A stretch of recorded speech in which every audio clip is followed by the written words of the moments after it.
Today I have the keys to the all-new Mercedes E-Class as the AMG version, the Mercedes AMG 53 here as the sedan and as the estate, the base spec and the even more sinister spec here with the optional night package, even the night package 2.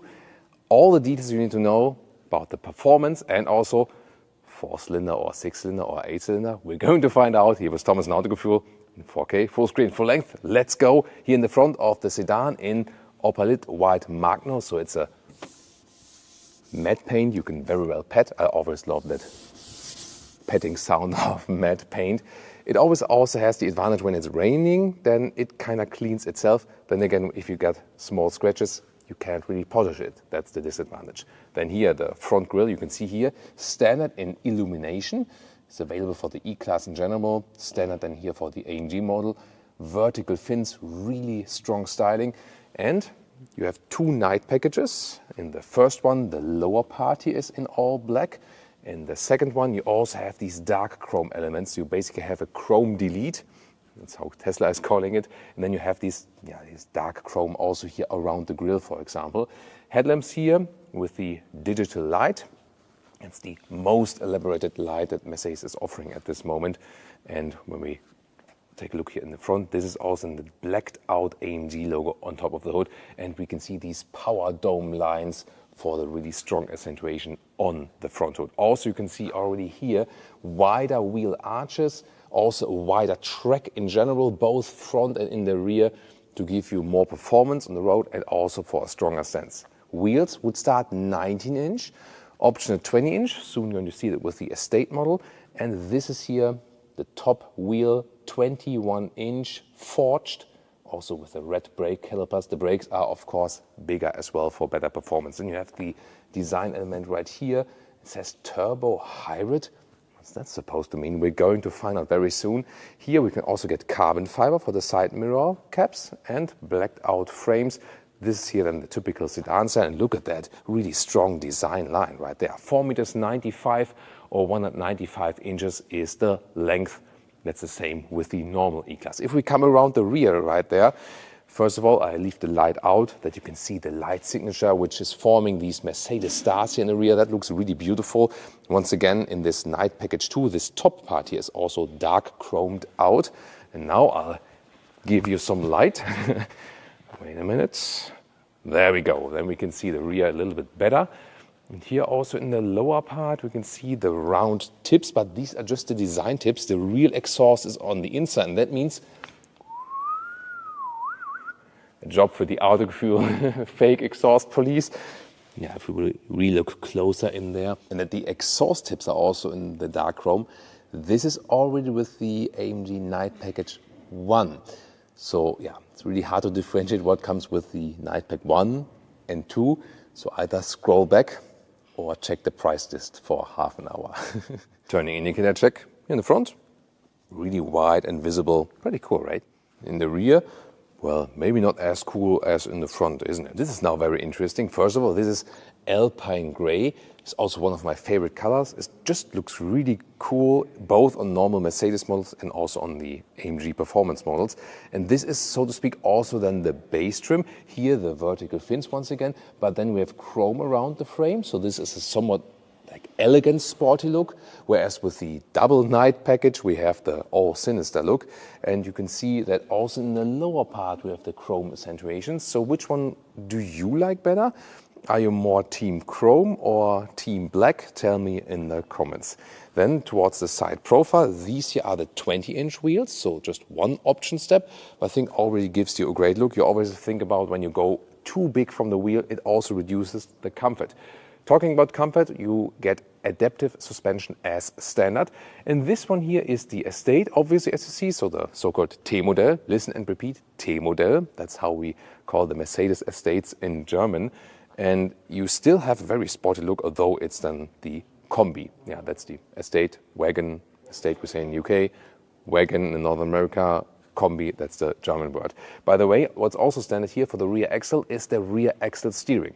And up to a threshold of 100 kilometers an hour or 60 miles an hour, it turns in the opposite direction up to 2.5 degrees. That's not too much, yet at the same time, when parking in and out, it's helpful, and it also gives you more agility, you know, especially at the lower speeds. Towards the rear, the estate has the same tail lamps, but it's a little bit different here from the structure. Of course, the sedan looks more, let's say, typical AMG. But I mean, there has been AMG estates also over the decades, and they also have their own fan group, definitely. E53 logo has this red background. And here in the lower part, we can see the exhaust tips have these chrome tips then. So unlike with the double night package where it's all blacked out. So whereas I am more team chrome and bright, Leah is always team dark and black styling and so on. Yeah, she definitely loves all the black and sinister elements and black wheels and stuff. So I see, that might get expensive for me. Oh, she's going to drive away now? Prepare for information and a lot of performance figures coming up right now. There we go. This is the AMG engine, and also here additional rigidity measures here for the chassis rigidity. Already here, this dome strut in the front, more over the vehicle. This is then the centerpiece. And no, it's not a four-cylinder. Yeah, that's the most important aspect of this video already. Okay. Now we can continue. It's a 3-liter inline 6-cylinder, turbocharged, twin scroll, so not two turbos, but one, but twin scroll. And it is also a plug-in hybrid. So you also have electric power in the system, all-wheel drive, always with a rear-wheel bias. Now it gets really interesting. So from the combustion engine itself, 450 horsepower, together with the electric drive, 585 horsepower. And if you go for the AMG Dynamic Plus pack, then you get 612 horsepower in the race start or launch control peak. You actually need this Dynamic Plus pack for the launch control, and then you score some 3.8 seconds in the acceleration figure. It's 0.1 seconds slower with the estate, and also a little bit slower if you don't have the launch control in this Dynamic Plus pack. Top speed is 250 kilometers an hour or 155 miles an hour. And then there's so-called AMG Drivers Pack that unlocks the top speed to 280 kilometers an hour, German Autobahn, you know, or 175 miles per hour. But honestly, also for a performance car, 250 kilometers an hour is definitely more than enough. By the way, the pure electric driving from that plug-in hybrid drivetrain would be up to a speed of 140 kilometers an hour. And what about that battery? So with the C63, for example, or the GLC 63, and also the AMG GT 4-door plug-in hybrid concept, that was this, you know, performance plug-in hybrid concept. So really, really small battery, Formula One technology, and so on, more as a buffer, as a performance buffer. To me, that didn't make too much sense, you know, and it didn't have the full horsepower performance available at all times and so on. Here they go with a different strategy, more like a normal plug-in hybrid as Mercedes. So you have 21 kilowatt hours net battery. That is actually a significant size for a plug-in hybrid battery. So you can score maybe some like realistic real-world range of pure electric, 80 kilometers, 50 miles an hour. So for example, you don't wake up your neighbors in the morning. Or maybe you want to wake up your neighbors in the morning. Well, at least you can start silent if you like. You can commute all electric in the city, then, you know, floor it out on the motorway and stuff. And then 11 kilowatt AC charging and optional 60 kilowatt DC charging. And then you need 20 minutes, 10 to 80% state of charge. So yes, the concept here, I think, can make sense that you have a usable plug-in hybrid. Yeah, and then it's also the taxation thing. If you have this rather large plug-in hybrid battery, then you can maybe also hope for some taxation benefits. And now, super interesting, we will compare both interiors, a base interior and the base sport seats, to the, let's say, more screaming out interior with the super screen and the performance sport seats. We have the latter one here in the sedan. But which one to go for? Which one is better? First of all, door closing sound. Auto go through test. That's good. In the rear. both really nice. Love that. Then inside of the doors, it's the Artico high-grade leatherette, also covering right here. Very good build quality, nice integration of the ambient lighting, of course different colors to pick. The seat control here does not give a feedback. Oh, that's the door exit warner. You can get this one here, microfiber on the side and carbon fiber on the top. I think I would go for this one. Also good grip and cool carbon fiber look. However, then once again the hashtag capacitive BS on the steering wheel. And then the seats. These are the optional performance seats. They will also standard come with microfiber on the inside and Artico leatherette on the outside. This is the optional animal skin spec. But in the comfort, what difference does it make actually? Oh, by the way, here in the very lower part is interesting. You can adjust that one here. You can make it a little bit shorter, like this, or a little bit longer, all electric. I know what you're thinking. Keep that to yourself, this thought. Then, let's get inside. So, and then here with 189, 6'2". There we go. And the panoramic roof is opened here with a slider. Yeah, to do that while driving, maybe not ideal, but here is a very wide opening. That's cool. And maybe we can close it again with a voice input or something. Close panoramic roof. Okay, I'll close the sunroof. There we go. So you can also use it like this. Yeah, this ambient lighting is always super spectacular. Blue, of course, Thomas Blue is my favorite. Hey, that's the one for Leah. Honestly, she was driving with the GLC recently and taking all the girls, and then they were going, on the German Autobahn and having this light on with all the girls inside, and everyone was looking like, oh my God, look at these girls. Yeah, they had a good time. So, but I would definitely go for this one. Which color would you pick in the interior? Tell me. So here for the cockpit or the interior overview. Yeah, I mean, this is something, and this is the optional super screen here, and it consists of, so left side 12.3-inch instruments, then middle 14.4 infotainment system in this one unit together with another 12.3-inch screen, passenger screen on that side. If that's really necessary, I don't know. You also have, by the way, special AMG here, performance or track pace. Then you can have some telemetry data and so on, engine. Also here the IWC clock, so that you don't have an analog one in there, so you have a digital analog one. Yeah, why not? Look at that. Here we can actually start the stopwatch then here on the inside. So why not? Yeah, as a passenger you can play around with that, but I'm soon going to show you the comparison if we do not go for the optional super screen here. Of course, you also have a lot of high gloss black, especially when everything is turned off. Let's see, open it, there we go. So, and then it's all black, this area here. And to me, that's not so beautiful. What do you think? But then the comparison is coming up very soon. What I really love is here the carbon fiber decal element for the middle console, so you don't have high gloss black there. And I heard that it's introduced now with AMG, but it will follow then also for the non-AMG models. Slide this one open. Cup holders are somewhat adaptive. You can also, the front one you can slide away. But these ones here do not hold bottles that are high or maybe, like heavier bottles. They're more for paper coffee cups and so on. So not ideal, I would say. In the front, inductive charging pad, USB-C charging. And then this lovely Mercedes split opening with more USB-C charging underneath. And listen to that. Click, clack. Where in these performance seats? So in the top part, they're really slim. Here, strong bolstering.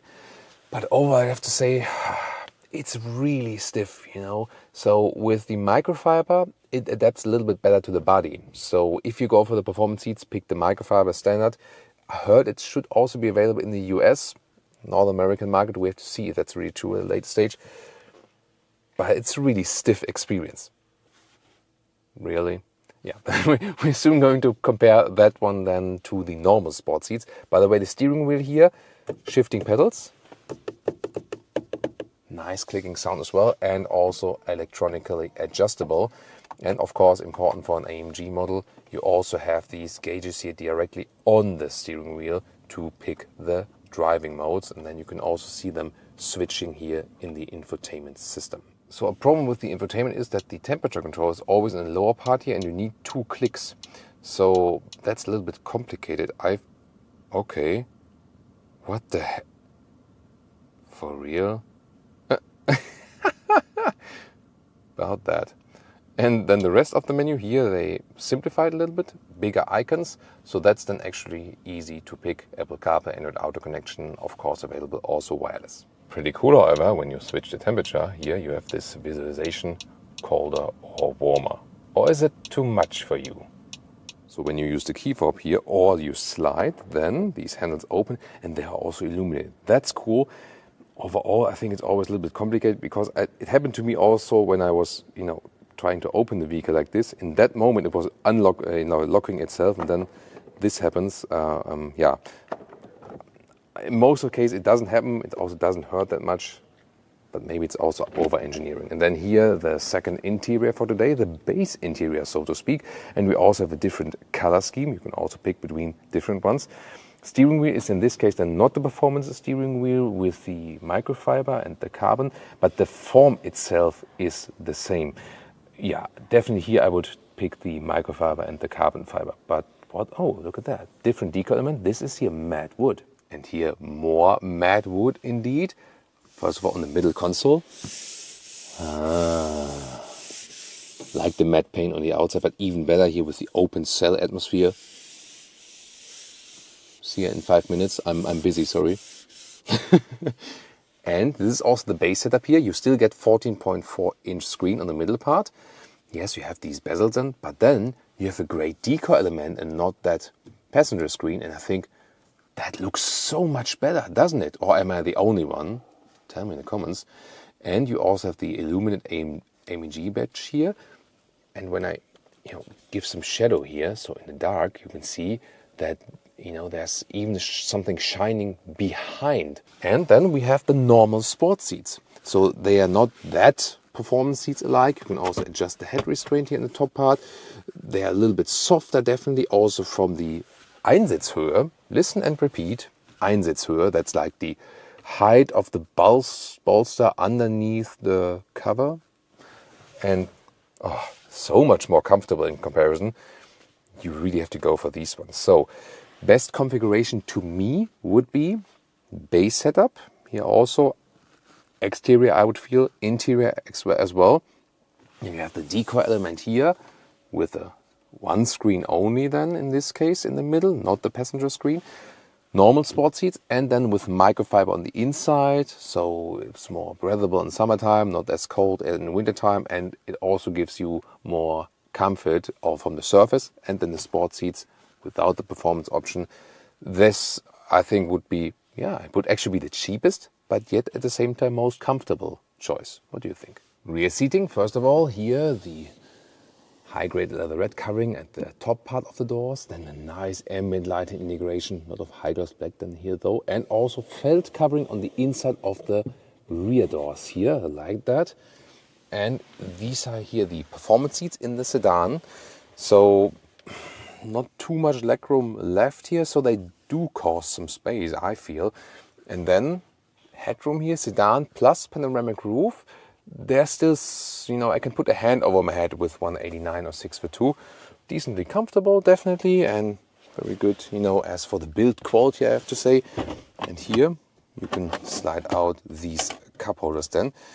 And last but not least, you have also this climate unit in the lower part. It's just one button for everything, but at least it's well visible. Big middle tunnel here, so sitting in the middle part is definitely somewhat limited. But how does it compare to the sport seats and also in the headroom to the Estate? Now here, there's normal sport seats in the front. They give indeed more legroom, so one more argument to leave it with the normal sport seats. Headroom here in the Estate, well, to the side here it's actually kind of the same, just that the panoramic roof is just a little bit wider. If you do not go for the panoramic roof, same sedan and Estate, then of course you have more legroom overall. So yeah, it's not much of a difference between the sedan and Estate, I feel. Even bigger difference than when you don't have the panoramic roof But yeah, in the rear you get along. Once again, big metal tunnel. The middle seat is maybe for shorter trips. So is this one still suitable for luggage and so on? Here, electric hatch, also in the sedan. And you can see you do lose some height due to that plug-in hybrid drive system, but a suitcase is still fitting in a vertical way. So barely, but does work. And the length is notable at 113 meters or 44 inches. And the width here between the wheel arches is easily a meter or 40 inches, so well usable. More, of course, than with the Estate, but even here in the sedan, you can easily fold the seats from here. So we had 370 liters for the sedan, 460 liters for the Estate, of course, better usable. And the main difference is here the height. So at 67 centimeters or 26 inches, important for our doggo owners. The dimensions here are the same. You can see the step here a little bit more prominent, but the length, this includes the length, it closes like here. And look at that, here this cover, trunk, here the suitcase also fits in the vertical way. And here, this is electric cover, so when I close it here, there we go, see, it automatically slides back. Here you cannot really see it because it's blacked out, but maybe once again when I open it, there we go, and then it automatically slides forward again, so that's a good mechanism. And of course you can fold the seats easily here as well. It's a very nice mechanism, and then you're even more flexible here in the Estate. Soon we're driving these fellows here, and meanwhile you can check out more E-Class content, for example also against the BMW 5 Series.